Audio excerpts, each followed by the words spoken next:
Should the FA Cup look to improve in the form of a seeded system? Hey guys, welcome to the channel, welcome to another video. Yes, today's video is going to centre around something that Jeff Stelling said earlier this week on TalkSport in terms of a way to improve the FA Cup. As we know, currently the FA Cup is currently underway. We're well and truly into this weekend's third round action. It kicked off last night with Crystal Palace against Everton, and it's only going to move forward. And there are some big and interesting and very exciting and mouth-watering ties to look forward to. But the one area in which many people have criticised the FA Cup for is the fact that there are some ties in there which are plain boring because they feature Premier League opposition taking on fellow Premier League opposition. There are about 3 or 4 ties this weekend that will see an all Premier League clash. And Jeff Stelling went on a big rant a few weeks ago when he first joined TalkSport, when obviously the FA Cup draw was made. And this week he's made another point on the FA Cup. To improve the FA Cup, we need to introduce a seeded system into the competition. And I, for one, 100% agree with him and can understand why a lot of people may feel the same way. We're going to talk about Stelling's points, and we're also going to be talking about the FA Cup as a whole and my, obviously, input into this FA Cup debate. But before we go any further, I would like to remind you all to please like the video and also subscribe if you're new. Both things are always incredibly greatly appreciated. Also, get involved in the comment section. I'm sure you have a lot of interesting thoughts, comments, opinions, predictions, feelings, whatever you want to call it in regards to the FA Cup. So do get involved down there. Without further ado, let's get on with the video. Let's talk the FA Cup and let's talk the competition for this year and maybe for future years going forward. So, as we know, the FA Cup is well and truly underway. The third round began last night. And of course, going forward, we've got some very intriguing and exciting ties ahead of us. This is obviously the round of the competition where the Premier League teams enter the fray and they enter the competition. But it has left some people a bit underwhelmed by some of the draws that were made and some of the ties that were ultimately put together for us. There were about 3 or 4 different all Premier League ties, including obviously last night's Everton versus Crystal Palace. Tonight there is going to be 2 in the form of Brentford taking on Wolves and Tottenham against Burnley. And then of course on Sunday you've got the big one of Liverpool against Arsenal, of course. It's left many people a little bit underwhelmed. Like, Arsenal versus Liverpool is still a massive tie nonetheless. But when you consider that this FA Cup is built upon ultimate underdog stories, when you consider that this FA Cup is built upon stories of giant killings, lower league opposition going up against the big boys of English football and the English pyramid and beating them and knocking them out of this particular competition, that's what the FA Cup was all about. That's what gave this whole sort of David versus Goliath scenario at play into an FA Cup. That's what gave the whole giant killing and ultimate underdog stories to the FA Cup, to make it seem somewhat magical in a way. As we've probably often heard that kind of phrase, the magic of the FA Cup, stuff like that. That's obviously what made it so. But if you've constantly got these all Premier League clashes, there's not really much interest there, because you'd pay good money to see non-league opposition take on Premier League opposition and give them a good run for their money. You'd also pay to see it because you want to see it. You also pay to see it because it will do the lower league opposition very good for their income, and obviously in terms of a big bumper payday out, as well as obviously the players themselves playing up against some of England's best that they have to offer in terms of both teams and obviously players, as well as obviously fans getting a closer look at maybe some of the best players that the Premier League has to offer and things like that. It would be a great payday for them. It'd be a great day and experience for the players as well as the fans as well. Just all round for these lower league clubs, it would be great. But obviously, it doesn't always happen like that, because you do get these all Premier League encounters. And there always does seem to be one. As difficult as it is to believe that a fair draw manages to pick out 1 or 2 massive matches throughout the entirety of a round of fixtures, there always does seem to be one massive game, and that's obviously what has happened this week. Not only do you have Newcastle taking on Sunderland in a big Tyneside derby there, which obviously is good in itself because, you know, Sunderland have been faltering down in League One and the Championship for a few years. You've also got then Liverpool against Arsenal, which is a massive game in itself and could be huge for both teams, and obviously depending on who wins and who loses, it could be big for them in terms of the FA Cup itself, and it could be big for them in terms of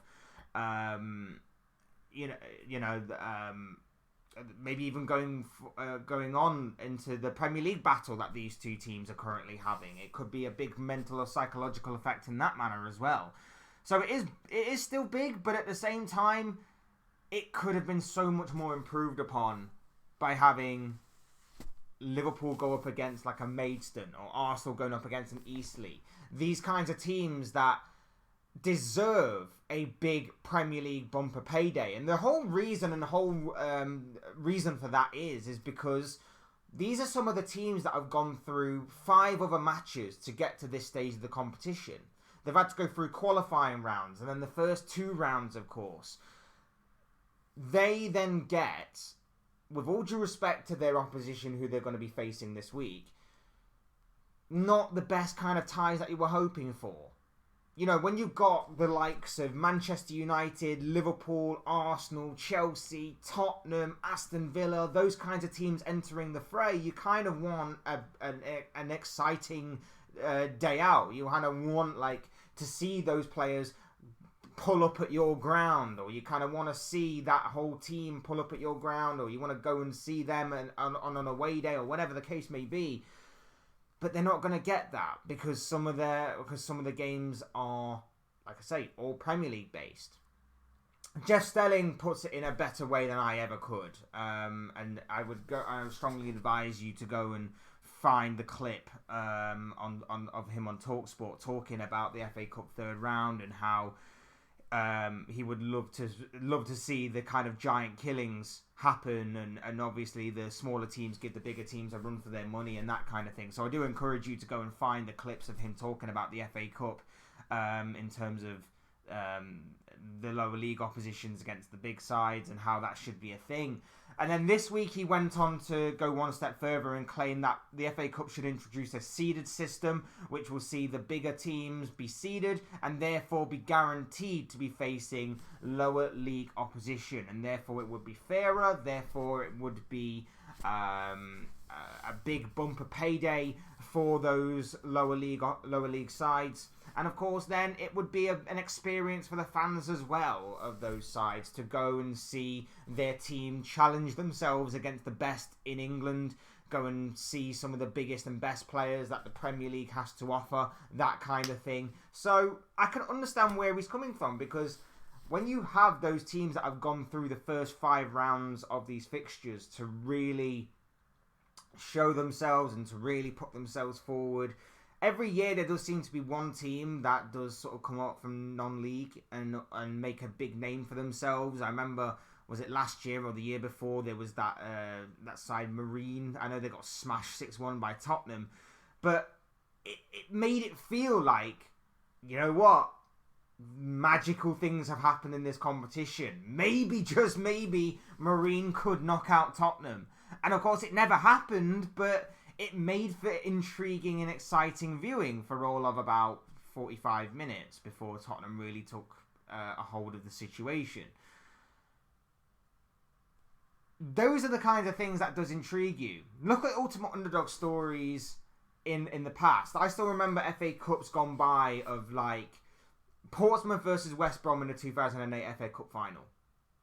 No one was expecting that. It made for a different final. Maybe not the most exciting, but it made for a different final. Look at what happened when Wigan took on Manchester City. I think it was the year that Wigan got relegated because they were playing Europa League football in the Championship.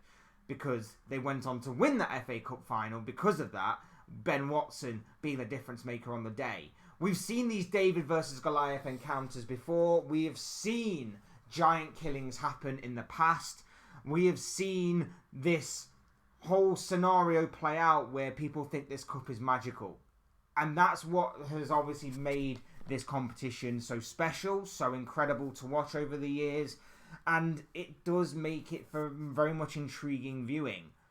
ultimate underdog stories are what are part and parcel of sport, and they are part and parcel of what makes people watch that particular sport. So, for me, I say introduce a seeding system, go for it, because look what happened in the darts, for example. Look at how much buzz that 16-year-old, I know he doesn't look 16, Jesus Christ, he does not look 16 at all, but look at what happened in the darts when that 16-year-old kid during the World Championships took to the stage and how much buzz was created from him. If that was to happen in football, it would be incredible. It would be incredible and it would be monumental. So sport is ultimately filled with ultimate underdog stories, David versus Goliath encounters, and we love it for that. We would love it for an Eastleigh to be beating a Manchester United. We will be loving a Maidstone to be beating an Arsenal, for example. I wouldn't personally like it if they were beating Liverpool, but, other people would. So, there you go. But giving them a run for their money is just as good as well. Making it very interesting. Giving the limelight to some of those lower level sides, and to obviously give them a bumper payday and an experience that will be incredible for the players, for the fans, for everybody involved, would be incredible for them all. And I have to agree with Stelling's idea of a seeded system. I think going forward, it improves the FA Cup, it makes it much more special, and it gives much needed TV time and the spotlight to those lower level opposition that ultimately will probably very rarely get it again in the future, with all due respect, or will have to work extremely hard to, of course, work their way up to obviously get to that point. But for the here and now, it would be brilliant for all of them involved. I'm not saying I'm not intrigued by all Premier League clashes, but when obviously you're a big fan of that particular league, it does become very boring. It's like when I would imagine it's the same for all same league clashes, whether you're Championship, League 1, League 2. It's just not the same if you're obviously not playing someone that you very rarely get to play. So I understand it, but at the same time, I completely agree with Stelling's call for a seeded system. Because ultimately, what happens is that every year one team that's from a lower level manages to get through because they constantly face the same sort of level of opposition or somewhat lower. And then you get a Championship side that makes it into the semi-final of the competition, and then they get Manchester City, and Manchester City's got a somewhat easier route to the final. But, there's still that intrigue there. There's still that intrigue that maybe Manchester City will not turn up. They'll maybe take their eye off the ball, or whoever. It doesn't have to be City. It could be Liverpool. It could be Man United. It could be Arsenal, Tottenham, whoever. And they take their eye off the ball and they end up losing it. I like the idea of a seeded system. I like the idea of that improving the FA Cup going forward, and I like the idea that could create obviously more giant killings. It could create more upsets. It could create more intrigue into this competition, which has, to be fair, been lacking, I would say, in recent years. I'd say that a lot of people have turned their nose up at the FA Cup, and wrongfully so, but I can understand why as well, that many people don't take this competition as seriously as what they once did. I can understand why this competition may have lost its way a little bit in recent times. I can understand why certain fans don't seem to enjoy it as much as what maybe they did over 20 odd years ago. I can understand why, but I also think that it's wrong for them to do so. And like I say, I'll be watching the FA Cup with very much intrigue going forward. And of course, the third round draw is going to create some very good moments and some very good matches, to say the least. And I'm more interested, to be fair, I'm more interested in Sunderland versus Newcastle than I am Arsenal versus Liverpool, as much as that may be bad that I'm a Liverpool fan, but I am very much intrigued to see those two battle it out once again. I'll of course be watching both games, but at the same time, if I was a neutral, I'd be more interested in that Newcastle-Sunderland game, which tells you all you need to know about the FA Cup draw for this week, if that is to be the case. And if you are sat there in the same position as I am, where you're somewhat more intrigued by lower level, by a much fierce derby being played between two clubs that haven't met each other in several years, and obviously have been in different leagues for those years. So I'm very much intrigued by that. Cannot wait for those games. But yeah, I just wanted to put in that kind of those kind of thoughts into the conversation, that lower level teams, especially the ones that have come through all of those particular games to get to this stage of the competition, deserve to have a bumper payday out, a brilliant experience, and everything else that obviously it has to offer when you go up against one of the bigger Premier League teams of the English football pyramid. So yeah, that's just my thoughts, my comments, my thoughts, predictions, whatever you want to call it, of this guy. I want to know what you guys think. What do you make of the FA Cup going forward? What do you make of this entire competition? Is a seeded system a way to improve the competition? Are there more ways to maybe improve the competition going forward? Let me know in the comment section your thoughts, comments, opinions, predictions, feelings, whatever you want to call it. That'll make for great and interesting reading, I'm sure, down there. So do get involved. Otherwise, hit the like button on the way out if you enjoy the video. Subscribe if you're new or want to see more content like this. Both things are always and forever greatly appreciated. And as always, thank you all so much for watching and listening. I've been Fletch. This has been another Fletch Talks video, and I will see you all again soon in another video or live stream or whatever it may be. Cheers, guys. Thanks everyone for stopping by and watching. Have a good day, and I'll see you again soon.